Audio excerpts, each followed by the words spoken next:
Hi, and welcome everybody to Sovereign Sisters Podcast. I'm Angela Atkins, your host. So this evening we're going to discuss about government programs and are they worth the cost? What I say is let's follow the money. Where do your tax dollars actually go?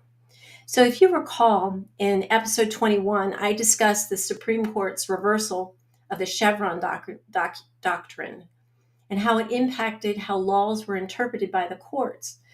Well, to reiterate the basics of this decision, as Dr. Sherry Tenpenny wrote in her Substack, SCOTUS restored the constitutionality mandated separations of power and has ended the unelected bureaucrats' ability to govern we the people. Well said, Dr. T. So in her article, she mentions this Heritage Foundation's list from 1997 of useless government agencies. Well, that led me to do a deep dive into these agencies and see where our tax dollars are being spent.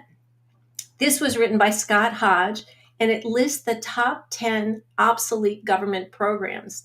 So I took time to explore that list and try to find out what we get for our hard-earned money. So bear with me. There's a lot of detailed facts and monies in this review of the programs. But I think in the end, you'll see why I did what I did. So the number 10 is the Natural Resource Conservation Service, the NRCS. They all have acronyms. This was set up in 1935 to help farmers minimize soil erosion. But as of May 1997, it was a 12,000 person agency and had 2,500 field offices and cost taxpayers $800 million per year. Bad enough, but as of fiscal year 2023, that program received $19.5 billion over 5 years. And they fund these other initiatives and programs like the Environmental Quality and Incentives Program, EQIP, Conservation Stewardship Program, CSP, the Agriculture Conservation Easement Program, the ACEP, and the Regional Conservation Partnership Program, the RCPP. They just love these acronyms. And that's about $850 million for these programs. So what are the recent accomplishments of this? In January of 2024, Brenda Mallory, who's the chair of the White House Council on Environmental Quality, blogged about the historic conservation progress in the 2023 America the Beautiful report. This report stated, in year one, USDA made big investments to support conservation outcomes on private lands, enrolling more acres in Farm Bill conservation programs and making its programs easier to use and more responsive to the needs of farmers, ranchers, and other landowners. Really? Yet, it has been reported that in recent years, more than 1 million acres of farmland were taken by eminent domain or land seizure. Now, there are various factors that cause this, the big corporate farms buying out the little farmers who can't be competitive with them, and then they expand and they take up the land. There are agribusinesses that purchase cheap land and then, the farmers can't use that. Then the farmers and the ranchers are unable to compete with these big businesses. And to top it off, government officials come in seizing properties using eminent domain laws to benefit corporations like General Electric or other large corporations. So how is that a conservation program working for that small farmers whose land was seized? Yeah, don't say it. So number 9 on the list is the Rural Electrification Administration, the REA. That was also created in 1935. And it was supposed to help bring electricity to rural areas. So what are its recent accomplishments? So Trico Electric Cooperative in Arizona secured $83.5 million to expand battery energy storage in Tucson and on certain reservations. Then the La Plata Electric Association in Colorado received $13.4 million to deliver clean solar energy, supposedly benefiting distressed and disadvantaged communities like tribal reservations. Then in the Kauai Island Utility Cooperative in Hawaii, they were allocated $24.4 million to expand solar energy production and reduce reliance on fossil fuels, aiming for 100% renewable energy by 2033. So what does any of this have to do with electrification? Gotta wonder how they're doing this. Number 8 on the list is the U.S. Geological Survey, the USGS. And that was established in 1879 to catalog geology and mineral resources in the United States. In fiscal year 2023, the U.S. Geological Survey received an annual budget of approximately $1.7 billion. That's B, billion dollars. So what were their accomplishments? They did climate change research. Really? And they did Chesapeake Bay studies. Now, for someone who's living in the Chesapeake Bay area, I can tell you there have been no major improvements in quality of the bay or the surrounding areas. So I don't see where the money's going. But the one that confused me the most is them doing seismic hazard modeling.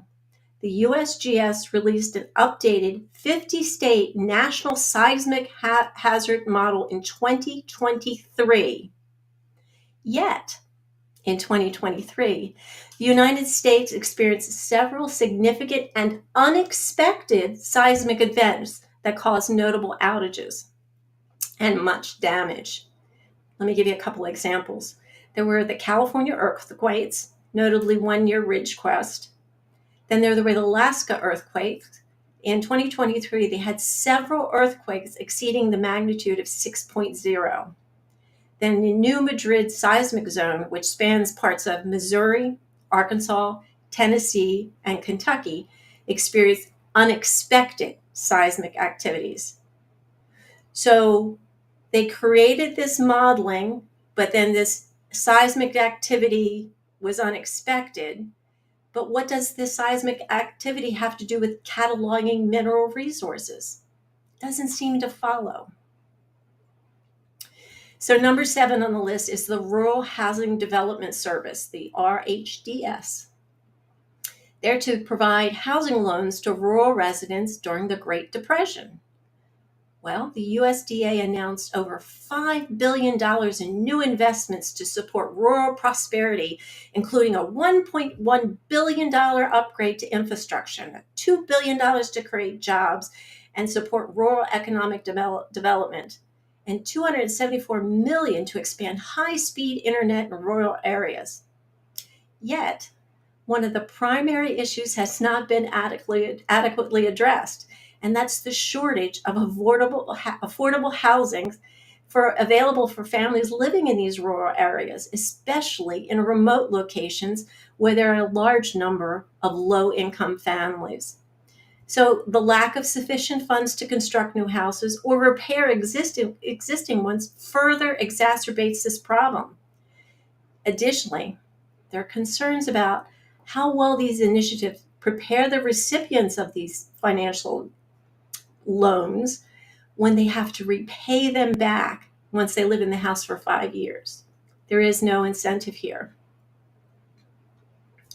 Number 6 on the list is the Small Business Administration, the SBA. Now, this was created in 1954 to foster small business development. Sounds great, right? One of the claims was made that the SBA would have increased lending and capital access to small businesses. In 2015, the SBA increased its budget by 8% to $748 million.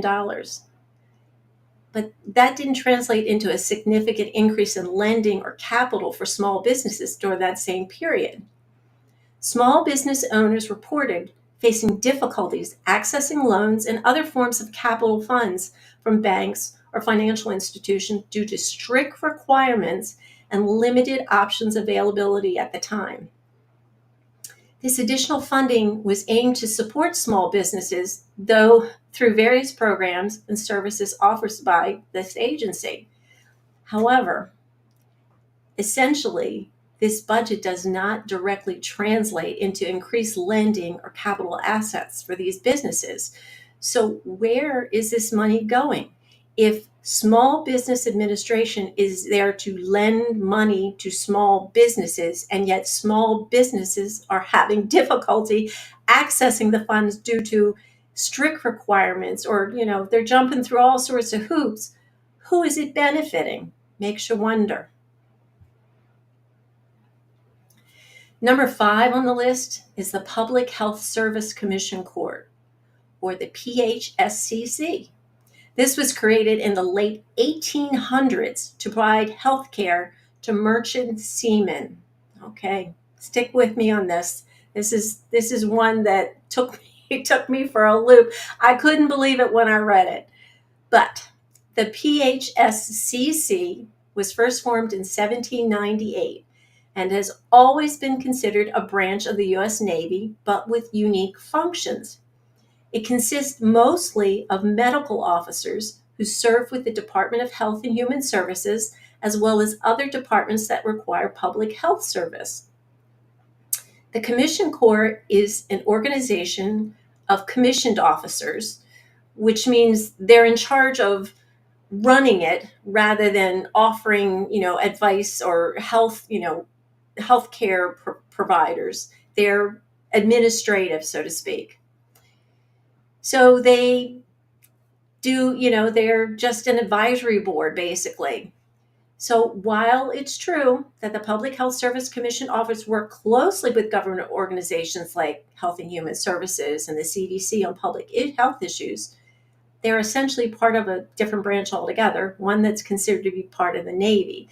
Now, sit here and think, who have we seen in the news in the last several years that wears a uniform and then works out with HHS and pretends to be some sort of military officer, and yet that doesn't seem to be the case? They're administrative, not participating as medical advisors. So the officers don't receive salary or benefits from the HHS. Too many initials, I'll tell you. I have a mouthful of initials here. Instead, their salaries and bonuses are determined by the Pentagon pay scale. Okay? Government. Where does the government money come from? Again, taxpayer dollars. They also wear uniforms that resemble those of Navy doctors rather than typical civilian attire, something that you'd expect if they were in the public doing health work.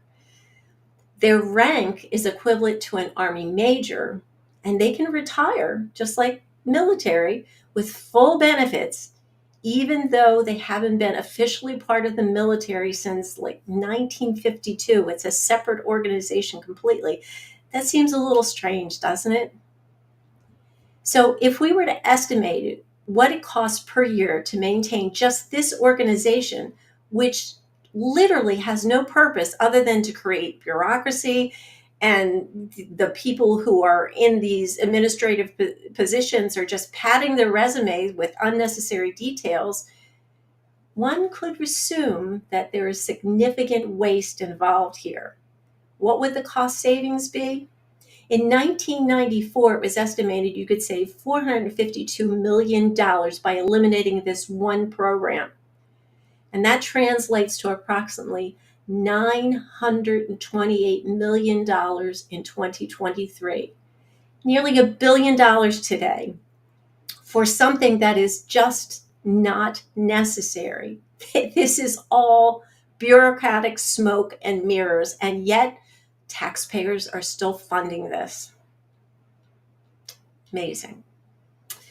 So number 4 on the list is the Depression era Davis-Bacon Act, one I had not heard of before, I'll tell you. It requires companies contracting with federal government to pay prevailing wages, meaning a union scale, to their workers. So the question again is, what does that contribute to the accomplishments today? They really haven't done anything because it's been a source of contention for decades. It requires the employers to pay whatever the prevailing wage is, in addition to benefits, etc., on federal construction projects. So that leads to increased costs for the project because then the contractors have to hire skilled laborers at a higher rate than they may have initially planned for because this thing fits at whatever time that you're implementing this project. Then many of them have programs that require apprenticeships to get into this field, whatever field they're in, for construction. They have to be paid a wage that is union, whatever the union says at the time. And it may be several years before they can really accommodate getting to where they need to be. So this has been an unnecessary burden on contractors who have to find ways to absorb the costs while still remaining competitive. So what that means, it increased the price of the project while they extend, no doubt, the length of the project to make their money. And in the end, the taxpayers would literally save $17 billion over 5 years if we were to do away with this program. And that's by 2023 standards. I'm certain it's probably more now in 2024. So number 3 on the list is the Arms Control and Disarmament Agency, the ACDA. I'm getting so lost in these acronyms. I'm ready to say other things. That was established in 1962, and it would decrease the number of nuclear weapons in the United States and the Soviet Union were aiming at each other. Interesting that the U.S. Department of Labor issued a final rule modernizing the Davis-Bacon Act. Beware of when they say modernizing a specific act. It's not what you think it is, because this goes back to what we were just talking about the construction wages, paying the fair wage. So when they modernized the Davis-Bacon Act for this Arms Control and Disarmament Agency, somehow this overlaps, it caused them to have to increase wages for their workers on federally funded construction projects. We just reviewed this Davis-Bacon Act and how it affects the ability of the construction industry to stay competitive by placing these unnecessary burdens on the contractor. And all they've done is name it modernization without any benefit. It's just amazing to me. It really is. So number 2 on the list is the Corporation for Public Broadcasting, the CPB. I'm certain we've all heard of public broadcasting.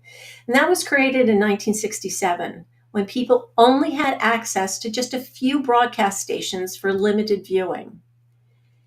They recently spent millions of dollars on a project called the American Songbook, which was intended to revive an interest in classic American music.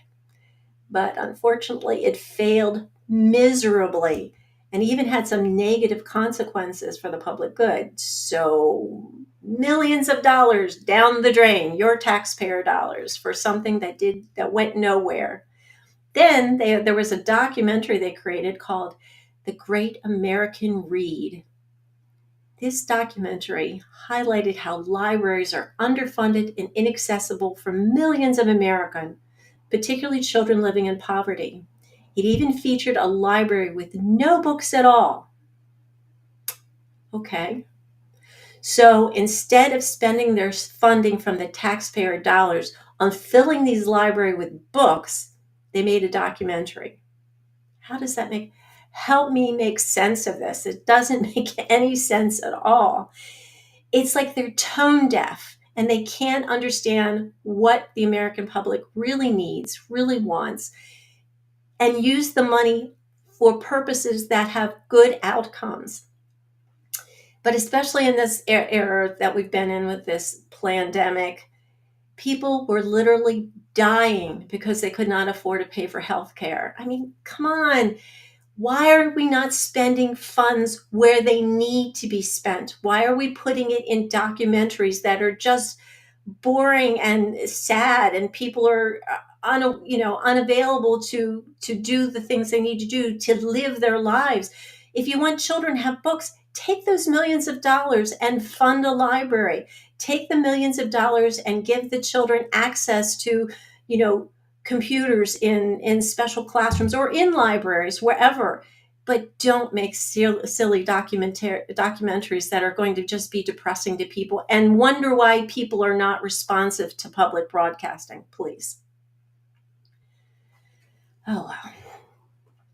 But the number one useless organization or useless government program on the list is the Economic Development Administration, the EDA. The EDA duplicates activities of at least 62 other community development programs. Literally, when I read that, I shook my head. I'm like, I cannot be reading this. It's already using, there are programs out there already used in these, our government, our tax dollar funds for these government programs are already in use. And yet they developed this other program, which is an overlap. It overlaps in areas like workforce development, infrastructure projects, disaster resistance, planning and technical assistance. So what it's supposed to be was a national economic development program. But the grants that it awarded were very narrow and for specific purposes that overlap with state, federal, and private programs. Let me give you an example. Grant recipients have to demonstrate that they have the necessary technical expertise in their community before receiving any assistance from them. Okay, couldn't the money go towards developing those technical expertise? Apparently not. But this requirement duplicates what's already available through other sources, other grants, loans, tax credits, etc., for economic development purposes. In addition, it overlaps with, I can't begin to believe this, with other existing programs. So the EDA grants their funding to these individuals or corporations or small, programs one time. That's it. So how are you supposed to grow? If this is supposed to be economic development, couldn't they come back after they show that they're actually growing, that they're actually using the money towards a purpose and make them more efficient by continuing to offer grants? Why is it necessary to do it only one time? This is a way that the ongoing grants or the ongoing loans could help improve the communities.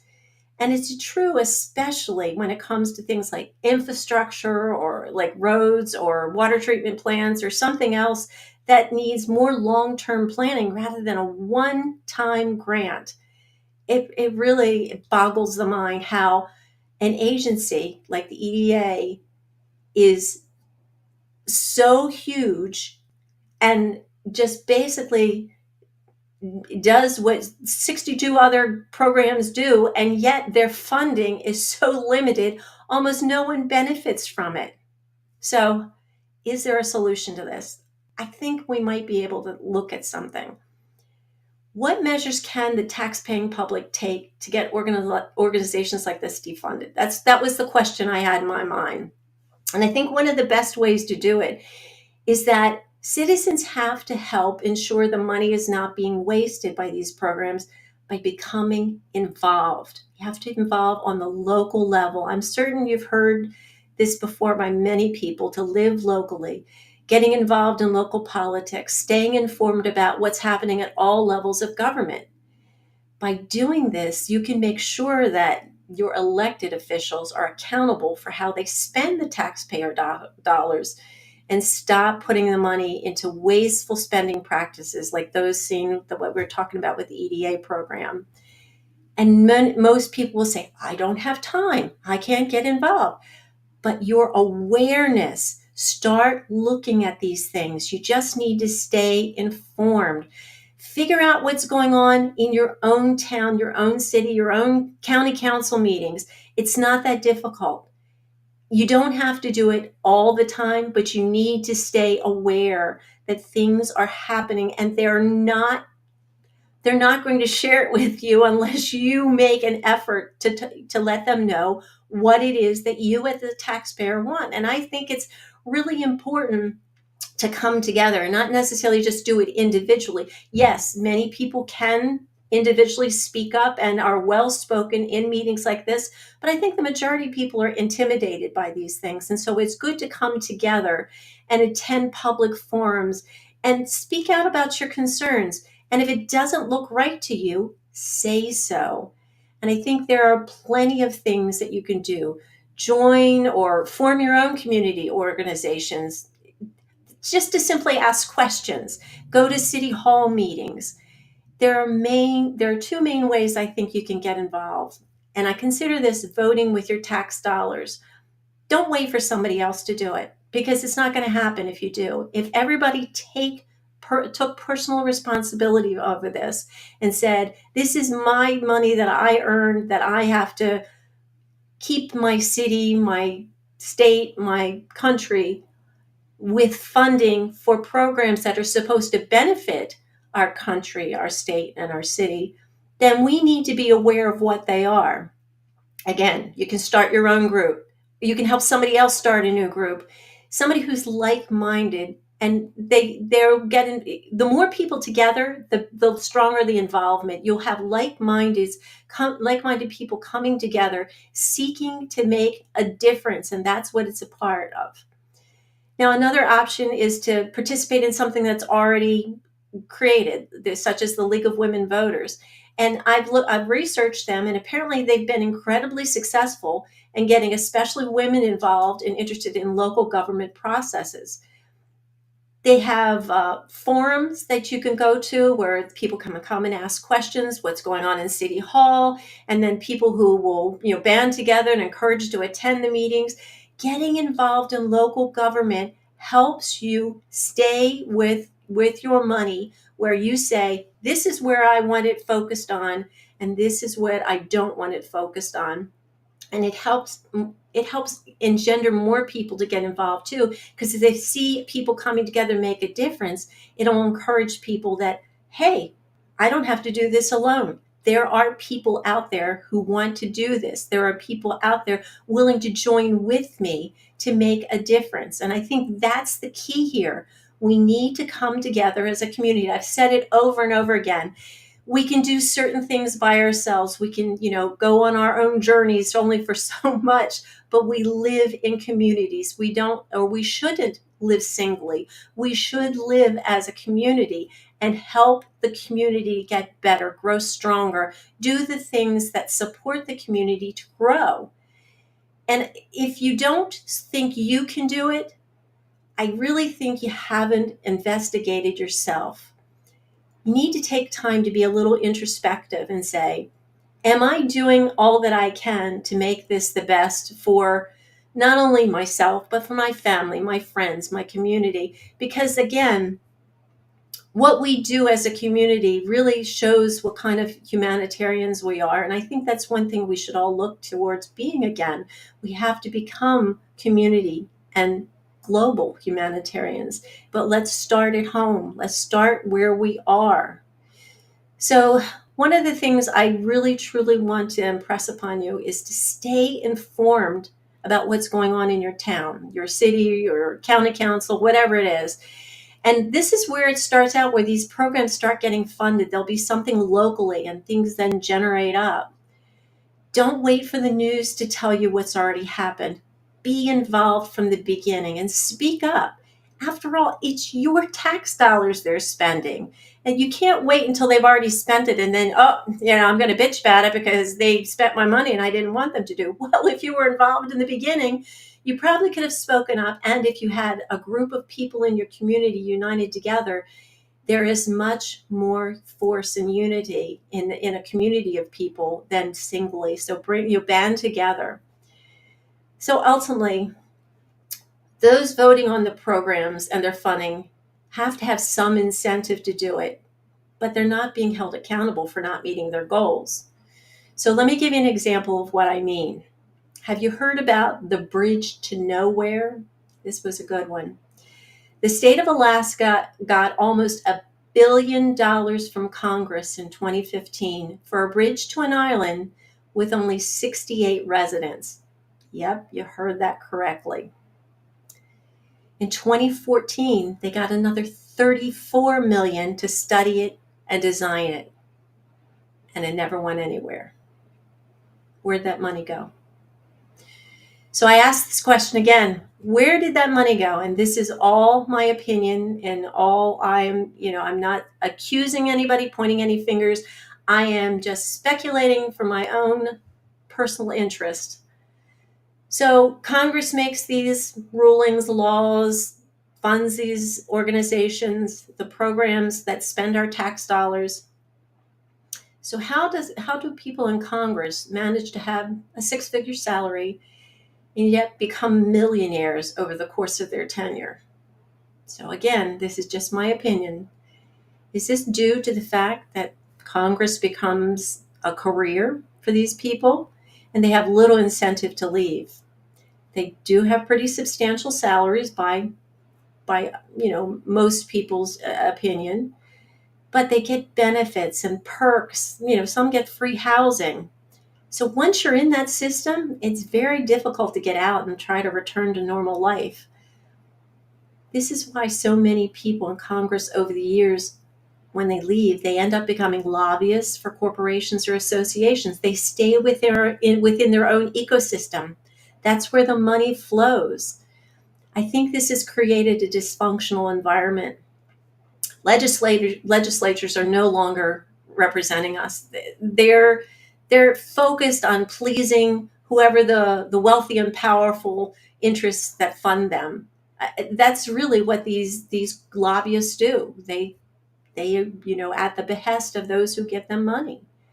So where does all the money go with the funding of government programs that never get completed? Now, it's difficult to track down exactly how this happens, and I didn't have time to do a super deep dive on where money goes. But I do think that significant portions end up being funneled into special interest groups that are able to influence Congress through their campaign contributions. Again, these PACs, super PACs, whatever you want to call them, it's a flow of money that keeps going back and forth between the lobbyists and the Congress that seems never ending because they have all this money on programs that are going nowhere. And so the money comes in and the money comes back. Look, I'm not calling it money laundering, but let's look at the definition of it. It's taking illegally obtained funds and disguising their origins in an attempt to hide the fact that they were derived from other activities, which often could be illegal, such as drug trafficking, smuggling, or extortion. Could be, I'm not saying it is, but it is also possible that legal entities can be involved in this type of activities. I mean, we've all heard of Enron, right? So the Enron scandal was that a large energy company was caught laundering massive funds for illegal purposes through their own business operations. Well, who's to say that these funds that are awarded to programs somehow get channeled other ways? They're not getting spent directly, but they come through lobbyists who's going to support the initiatives of that particular program, and somehow they get funneled back maybe into the campaign coffers. It really is a slippery system. I think we have to be aware of it, and we have to be willing to admit that this is a possibility, and not just let people either in Congress or in lobbyist groups get away with doing this with our money. We, the people, we're paying for it. It's not their money, it's our money. And I believe this is done on even larger scale basis too. I think countries themselves have engaged in what I'm calling money laundering. And again, I'm not accusing anyone, but as part of their financial dealings with foreign nations or other corporations, they funnel these funds back and forth through offshore accounts. And, you've seen TV shows that talk about, oh, they had this shell corporation. It's got a dummy account here on this island there. They're telling you, even though it looks like it's a fictional TV production or a movie, they're telling you what they're actually doing. They're funneling this money back and forth for their own purposes, and it's going in other people's pockets not back to the taxpayer, and the taxpayer is not getting the benefits of the programs they're funding. So it doesn't matter if it's for legal purposes, some sort of investment process or anything, it's still money laundering to me. And again, I'm not saying these programs are fronts from illicit money handling, but think about it. Our government sends billions, no, trillions of taxpayer dollars, and the taxpayer receives little to no tangible benefit. So I really feel that this is happening probably on an unprecedented scale within certain branches of our government. And the sheer volume of money being spent suggests that there is some form of corruption being present, whether it's fraudulent activity or criminal behavior, such as, embezzlement, extortion, something like that. But this level of waste and inefficiency simply cannot be due to bureaucracy and mismanagement alone. There has got to be something more going on beneath the surface. So I ask you, what are your thoughts on this matter? Have you thought about what possibly is being done with your taxpayer dollars?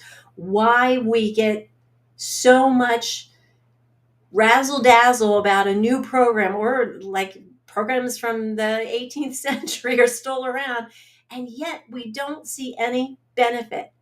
And the write-ups about it, I read these white papers that say, oh, we've done this and this year, and there are no tangible results for the dollars spent. You spend billions of dollars and very little outcome. Where's the money going? So I ask you, what do you think? I hope you take this to heart, think about it, and really think, what can I do as a citizen? What can I do to make a difference? Who can I join with? You must have friends. You must have people who have talked to about things like, oh, this program was supposed to happen and nothing ever came of it, or I was supposed to see this new thing developed, a new building, a new construction, and it's taken 10 years and nothing's come of it. Well, talk to those people and say, hey, what if the next city council meeting comes up? You and I go and just sit in and listen. And then maybe it'll even inspire you to say something, saying, this is my money you're spending, because it literally is your money. I don't want this, and here's the reason why. Or propose something else to them, saying, I have a better idea. It's always great to come with ideas, but don't just let it happen anymore. It's happened for too long. It's happened for centuries. Obviously, we've had these programs around for centuries, and we're getting no benefit from it. So I implore you, start thinking about, what can I do? Who can I talk to? How can I make a difference that my tax dollars don't get wasted and don't get funneled between all these different agencies and Congress and lobbyists and whatever, and you have no accountability for it? Start demanding accountability. Start demanding transparency. It really is coming out of your pocket. So it's time to vote with your tax dollars. Thanks, everybody. I hope this has been something that gets you thinking and gets you moving too. Until next week, I'll talk to you then.